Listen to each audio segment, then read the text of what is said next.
Toxic behavior, one of the common yet unfortunate side effects of building a community around a popular online game.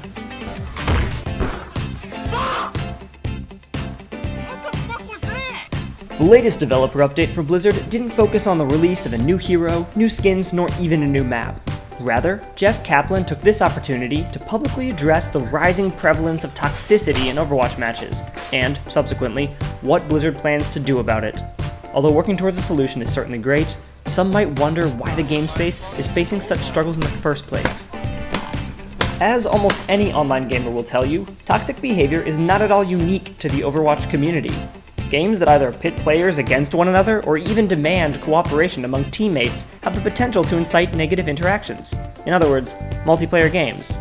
The anonymity byproduct of online matchmaking with strangers dehumanizes players and minimizes their inhibitions as well. As a result, most popular esports today have had to deal with toxicity in their games' communities at some point in time, and Overwatch is clearly no exception. There are many examples of prior attempts to punish or reform poor-mannered players in other games, such as League of Legends and Dota 2. As for the former, Riot Games have been adapting and adjusting their system over the course of years, and yet the community still upholds a far from enviable reputation. That being said, substantial improvements have certainly been made, and are continuing on an upward trend season after season. It cannot be denied that any action is better than none at all, and in that regard, Blizzard truly believes its heavy allocation of workforce and resources to solving this problem, or at least making a dent, deserves priority over any other new content or updates. Playing Overwatch is a different experience for everyone, to some extent. Not all players flame their teammates, but not every player interprets dialogue in the same way either. One criticism or insult typed in the heat of the moment can fly under the radar, or, conversely, ruin someone's day.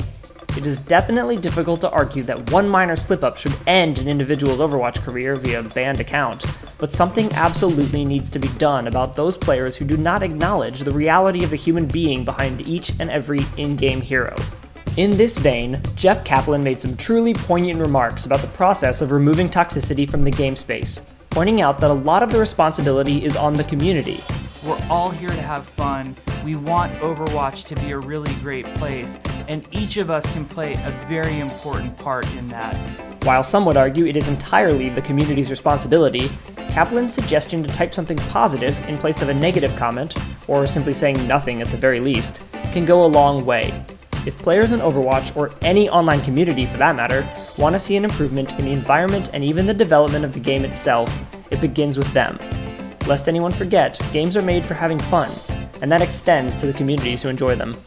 This has been /2 with your Overwatch news. Thank you for joining us, and we'll see you next time.